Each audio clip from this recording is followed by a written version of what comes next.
혹시 여러분은 매일 어떤 기름을 드시고 계신가요? 올리브유, 들기름, 참기름, 괜찮을 거라 생각하셨죠? 하지만 잘못된 기름 선택은 암세포에 기름을 붓는 일일 수도 있습니다. 특히 60세 이후에는 기름이 곧 약이 되기도 독이 되기도 하죠. 저는 올해로 90세가 된 평생 암 환자만 돌봐온 의사 김영수입니다. 저는 지금도 주 3일 병원에 나가 환자들을 돌보고 있습니다. 휠체어에 의지하거나 불편해 보이는 환자분들을 보며 많은 분들이 어떻게 그 나이에도 저렇게 정정하게 진료를 보시나요? 하고 묻곤 합니다. 그 비결 오늘 여러분께 말씀드리겠습니다. 한때 가까운 제 친구가 기름 하나 잘못 골라 큰 고생을 하는 것을 보며 저 역시 깊은 깨달음을 얻었죠. 오늘은 제가 40년 넘게 식단을 지켜보며 확신하게 된 암식단 관리법, 그리고 절대 선택하면 안 되는 기름을 알려드리겠습니다. 여러분은 혹시 어떤 시기로 식단 관리를 하고 계신가요? 건강검진은 잊지 않고 꼭 받고 계신가요? 여러분의 이야기로 댓글로 남겨주시면 감사하겠습니다. 제가 평생 암 환자들을 돌보며 살아온 의사 김영수입니다. 수많은 환자들의 아픔을 지켜봤지만 가장 큰 충격은 가까운 제 친구의 대장암 진단 소식이었습니다. 친구는 은퇴 후 건강을 위해 매일 유기농 샐러드에 올리브유를 듬뿍 넣어 먹던 사람이었죠. 건강에 좋다고 굳게 믿었던 그 기름이 사실은 친구의 건강을 서서히 해치고 있었다는 것을 그때는 저도 몰랐습니다. 저는 곧바로 친구의 식단을 면밀히 살폈고 충격적인 진실을 마주했습니다. 그의 식탁 위 기름 선택과 조합에 심각한 문제가 있었던 겁니다. 흔히 좋다고 알려진 올리브유를 잘못된 방식으로 과도하게 섭취하며 몸속 염증 반응이 지속적으로 유발되고 있었던 것이죠. 제 친구의 사례는 저에게 큰 깨달음을 주었습니다. 혹시 여러분도 좋다고 알려진 기름을 무심코 쓰고 계시진 않나요?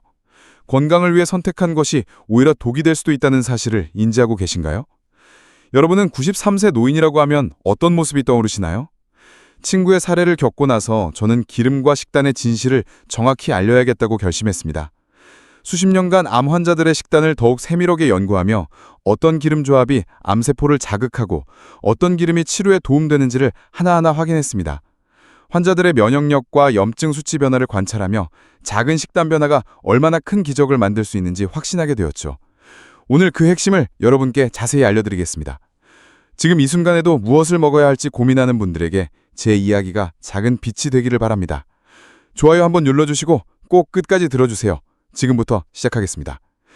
지금도 진료를 보고 바체랭류 가면 믿으시겠습니까? 혹시 여러분도 그런 순간 겪어보신 적 있으세요? 암 환자를 위한 현명한 기름 선택 5가지 핵심 원칙. 첫째, 올리브유는 절대 생으로 먹지 마세요. 올리브유는 건강에 이롭다고 알려져 있지만 모든 올리브유가 고온 조리에 적합한 것은 아닙니다. 특히 우리가 즐겨 사용하는 엑스트라 버진 올리브유는 발연점이 낮아서 높은 온도에서 쉽게 산패되어 건강에 해로운 물질을 생성할 수 있습니다.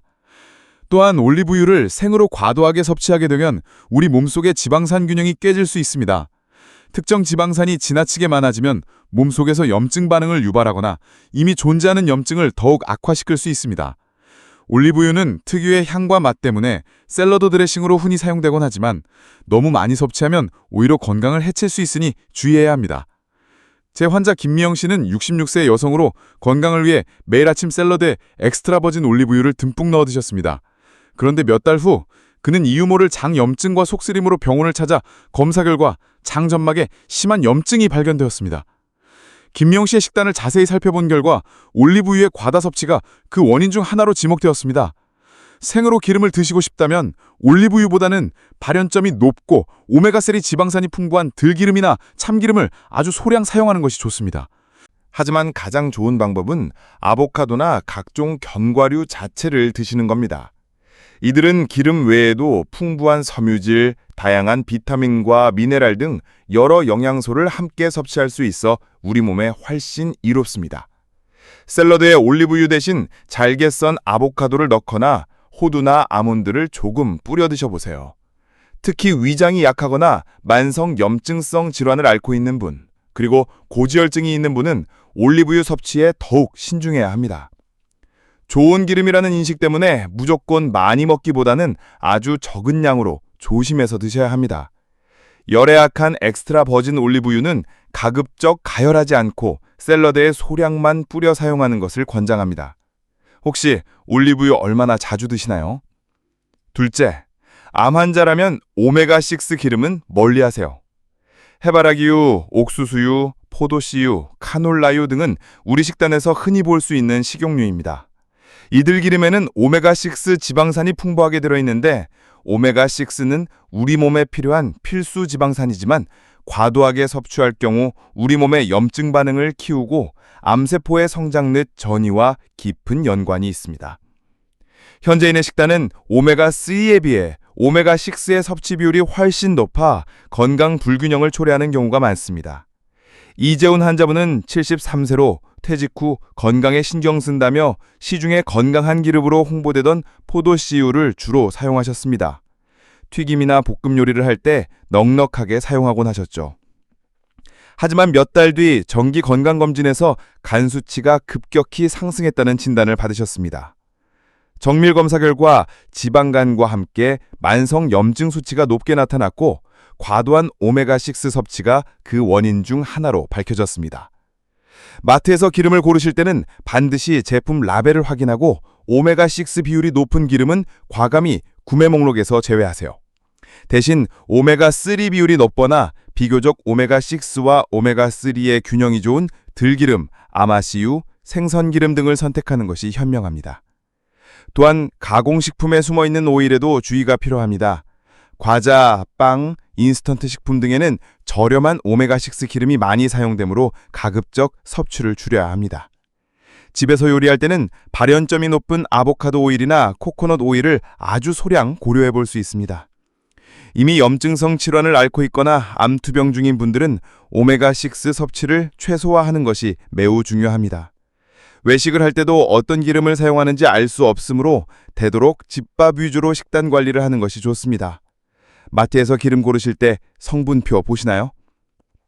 셋째, 발효식품과 기름을 함께 드세요. 청국장, 된장, 김치, 요구르트 등 발효식품은 장 건강에 필수적인 유익균을 풍부하게 함유하고 있습니다. 이 유익균들은 장내 환경을 개선하고 면역력을 높여 암 억제에 도움을 줍니다.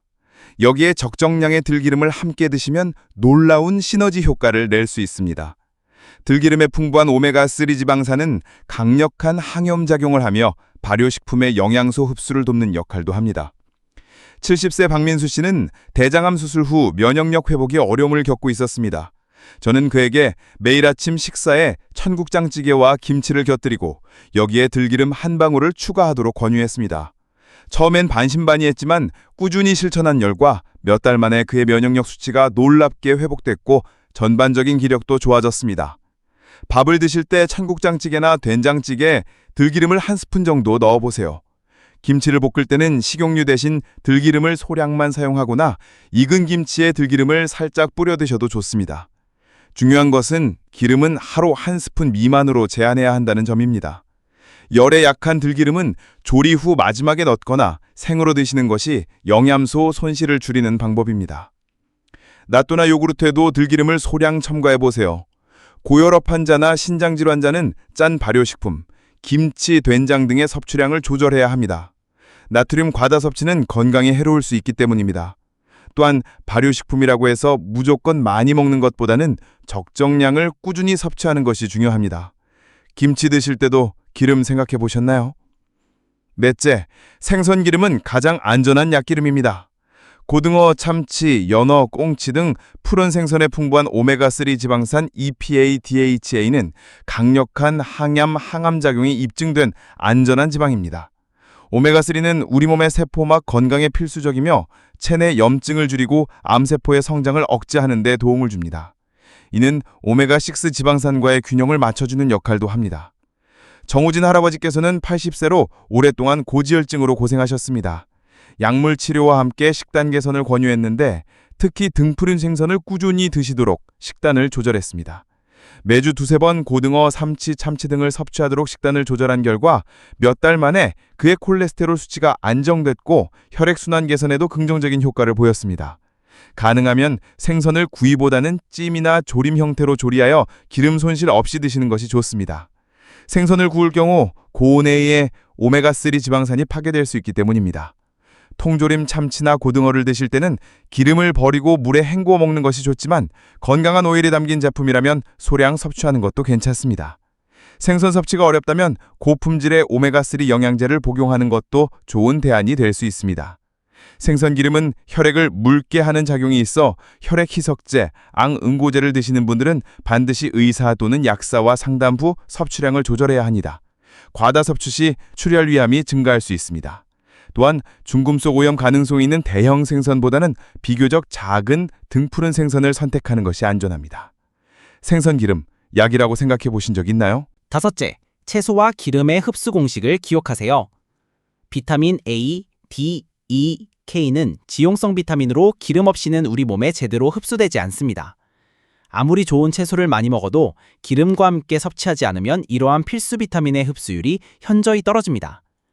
이는 비타민 결핍으로 이어져 다양한 건강 문제를 유발할 수 있습니다. 최정숙 주부는 68세로 건강을 위해 매일 채소를 물에 데쳐 먹는 습관을 가지고 있었습니다. 하지만 꾸준히 채소를 섭취함에도 불구하고 만성 피로와 이띠아 통증에 시달렸습니다. 병원에서 비타민 D 결핍 진단을 받았고, 이는 채소를 기름 없이 섭취해 지용성 비타민 흡수가 부족했던 것이 주요 원인 중 하나로 밝혀졌습니다. 채소를 무조건 기름에 볶기보다는 데친 후 들기름 몇 방울만 넣어 무치거나 샐러드 드레싱으로 뿌려 드세요. 데친 시금치나 브로콜리에 들기름 한 티스푼을 넣으면 비타민 흡수율을 높일 수 있습니다. 당근이나 토마토 등 지용성 비타민이 풍부한 채소는 소량의 건강한 기름과 함께 섭취하는 것이 좋습니다. 예를 들어 토마토는 올리브유와 함께 조리하면 라이코펜 흡수율이 높아집니다. 기름을 너무 많이 넣으면 칼로리 과잉이 되어 체중 증가로 이어질 수 있으니 주의해야 합니다. 아무리 좋은 기름이라도 적정량을 지키는 것이 중요합니다. 또한 채소를 너무 오랜 시간 고온에서 조리하면 영양소 손실이 발생할 수 있으므로 단시간 조리하거나 생으로 섭취하는 것이 좋습니다. 채소 먹을 땐 어떤 방식으로 드시나요? 건강한 기름 섭취를 위한 추가 지침, 놓치지 말아야 할 3가지. 첫 번째, 기름은 유리병 보관, 절대 플라스틱 안 돼요. 기름은 빛과 산소에 매우 취약하며 쉽게 산화됩니다. 산화된 기름은 건강에 해로운 활성산소를 생성하고 암을 유발할 수 있는 물질로 변질될 수 있습니다. 특히 플라스틱 병에 담긴 저가 기름은 플라스틱 성분이 용출되거나 산패 위험이 높아 더욱 주의해야 합니다. 플라스틱은 미세한 틈이 많아 산소 투과율이 높고 자외선 차단 효과도 떨어집니다. 제 환자 중 한 분은 마트에서 대용량 플라스틱 병에 담긴 식용유를 구매해 주방에 두고 사용했습니다. 기름이 금방 줄지 않아 몇 달간 사용했는데 어느 날부터 요리에서 꿉꿉한 냄새가 나고 맛이 변하는 것을 느꼈습니다. 알고 보니 기름이 산패되어 있었고, 이는 그녀의 소화불량과 쓱쓰림의 원인 중 하나로 밝혀졌습니다. 기름은 반드시 짙은 색 유리병에 담아 보관해야 합니다. 빛을 차단하고 외부 공기와의 접촉을 최소화하는 것이 중요합니다. 서늘하고 직사광선이 없는 곳에 보관하고 사용 후에는 뚜껑을 꼭 닫아주세요. 대용량보다는 소용량 제품을 구매해 빨리 소비하는 것이 산패를 막는 좋은 방법입니다. 건강한 기름 섭취와 보관 가이드. 생선 기름은 혈액을 묽게 하는 작용이 있어 혈액 희석제, 항응고제를 복용하는 분들은 반드시 의사 또는 약사와 상담 후 섭취량을 조절해야 합니다. 과다 섭취 시 출혈 위험이 증가할 수 있습니다. 또한 중금속 오염 가능성이 있는 대형 생선보다는 비교적 작은 등푸른 생선을 선택하는 것이 안전합니다. 생선 기름, 약이라고 생각해 보신 적 있나요? 채소와 기름의 흡수 공식. 비타민 A, D, E, K는 지용성 비타민으로 기름 없이는 우리 몸에 제대로 흡수되지 않습니다. 아무리 좋은 채소를 많이 먹어도 기름과 함께 섭취하지 않으면 이러한 필수 비타민의 흡수율이 현저히 떨어집니다. 이는 비타민 결핍으로 이어져 다양한 건강 문제를 유발할 수 있습니다. 최정숙 주부는 68세로 건강을 위해 매일 채소를 물에 데쳐 먹는 습관을 가지고 있었습니다. 하지만 꾸준히 채소를 섭취함에도 불구하고 만성 피로와 관절 통증에 시달렸습니다. 병원에서 비타민 D 결핍 진단을 받았고, 이는 채소를 기름 없이 섭취해 지용성 비타민 흡수가 부족했던 것이 주요 원인 중 하나로 밝혀졌습니다. 채소를 무조건 기름에 볶기보다는 데친 후 들기름 몇 방울만 넣어 무치거나 샐러드 드레싱으로 뿌려 드세요. 데친 시금치나 브로콜리에 들기름 한 티스푼을 넣으면 비타민 흡수율을 높일 수 있습니다. 당근이나 토마토 등 지용성 비타민이 풍부한 채소는 소량의 건강한 기름과 함께 섭취하는 것이 좋습니다. 예를 들어 토마토는 올리브유와 함께 조리하면 라이코펜 흡수율이 높아집니다. 기름을 너무 많이 넣으면 칼로리 과잉이 되어 체중 증가로 이어질 수 있으니 주의해야 합니다. 아무리 좋은 기름이라도 적정량을 지키는 것이 중요합니다. 또한 채소를 너무 오랜 시간 고온에서 조리하면 영양소 손실이 발생할 수 있으므로 단시간 조리하거나 생으로 섭취하는 것이 좋습니다. 건강한 기름 섭취를 위한 3가지 핵심 지침. 1. 기름은 반드시 유리병에 보관. 기름은 빛과 산소에 매우 취약하며 쉽게 산화됩니다. 산화된 기름은 해로운 활성산소를 생성하고 암을 유발할 수 있는 물질로 변질될 수 있습니다. 특히 플라스틱 병에 담긴 저가 기름은 플라스틱 성분이 용출되거나 산패 위험이 높습니다. 플라스틱은 미세 틈이 많아 산소 투과열이 높고 자외선 차단 효과도 떨어집니다. 실제로 제 환자 한 분은 대용량 플라스틱 병에 담긴 식용유를 몇 달간 사용하다가 요리에서 꿉꿉한 냄새와 맛 변화를 느꼈습니다. 확인해보니 기름이 산패되어 있었고 이것이 소화불량과 속쓰림의 원인이었습니다. 기름은 반드시 짙은 색 유리병에 담아 서늘하고 직사광선이 없는 곳에 보관하며 사용 후에는 뚜껑을 꼭 닫아야 합니다. 대용량보다는 소용량 제품을 구매해 빨리 소비하는 것이 좋습니다. 또한 냉장 보관이 권장되는 들기름 등은 필요한 만큼만 덜어 사용하는 습관을 들이세요. 산패된 기름은 맛과 냄새가 역해지고 검게 변색될 수 있으므로 이런 변화가 감지되면 즉시 버려야 합니다. 2. 기름은 소량만 섭취. 아무리 좋은 기름이라도 과다 섭취는 금물입니다. 기름은 높은 열량을 가진 식품으로 과도하게 섭취하면 체중 증가, 콜레스테롤 상승, 소화불량 등을 유발할 수 있습니다. 김민준 58세 씨는 올리브유의 효능을 듣고 몇 끼니 샐러드에 듬뿍 뿌리고 밥에도 비벼 먹으며 하루에도 수십 밀리리터를 섭취했습니다. 몇 달 후 체중이 급격히 늘고 혈중 중성지방 수치가 상승하는 진단을 받았습니다. 건강을 위해 노력했지만 과유불급의 전형적인 살이었습니다.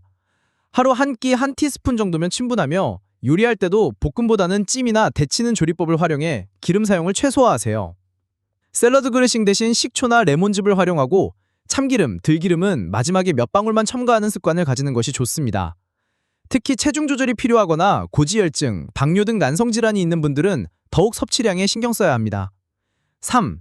트랜스 지방은 무조건 피하기. 트랜스 지방은 액체 상태의 식물성 기름을 고체로 가공하는 과정에서 생성되는 변형 지방입니다. 이는 나쁜 콜레스테롤, LDL을 높이고 좋은 콜레스테롤, HDL을 낮추며 심혈관 질환과 암 발생 위험을 높입니다. 대표적으로 마가린, 쇼트닝, 과자류, 빵, 튀김 음식 등에 포함됩니다. 박정수 62세 씨는 마가린이 들어간 빵과 쇼트닝이 함유된 튀김 음식을 즐겨 먹었습니다. 몇 년 뒤 대장용종과 심각한 혈관 질환 진단을 받았는데 그의 식단에 만연했던 트랜스 지방이 주요 원인 중 하나였습니다. 식품을 구매할 때는 경화 유지, 부분 경화유, 식물성 크림 등의 표시가 있으면 트랜스 지방 가능성이 높으니 피하세요. 집에서 요리할 때는 마가린 대신 소량의 버터를 사용하거나 가능하다면 전혀 사용하지 않는 것이 안전합니다. 가공식품 섭취를 최소화하고 직접 재료를 활용해 요리하는 습관이 가장 건강한 방법입니다. 생선기름은 혈액을 묽게 하는 작용이 있어 혈액 희석제가 항응고제를 복용하는 분들은 반드시 의사 또는 약사와 상담 후 섭취량을 조절해야 합니다. 과다 섭취 시 출혈 위험이 증가할 수 있으며 중금속 오염 가능성이 있는 대형 생선보다는 비교적 작은 등푸른 생선을 선택하는 것이 안전합니다. 채소와 기름의 흡수 관계도 잊지 마세요. 비타민 A, D, E, K는 지용성 비타민으로 기름 없이는 우리 몸에 제대로 흡수되지 않습니다. 아무리 좋은 채소를 많이 먹어도 기름과 함께 섭취하지 않으면 이러한 필수 비타민의 흡수율이 현저히 떨어져 비타민 결핍을 초래할 수 있습니다. 실제로 68세 최정숙 씨는 건강을 위해 매일 채소를 물에 데쳐 먹었지만 만성 피로와 관절 통증에 시달렸고 병원에서 비타민 D 결핍 진단을 받았습니다. 원인은 기름 없이 채소를 섭취해 지용성 비타민 흡수가 부족했던 것입니다. 채소를 기름에 푹 볶지 말고 살짝 데친 후 들기름 몇 방울을 넣거나 샐러드 드레싱으로 뿌려 먹는 것이 좋습니다. 예를 들어 데친 시금치나 브로콜리에 들기름 한 티스푼을 넣으면 비타민 흡수율이 높아지고 토마토를 올리브유와 함께 조리하면 라이코펜 흡수율이 양상됩니다.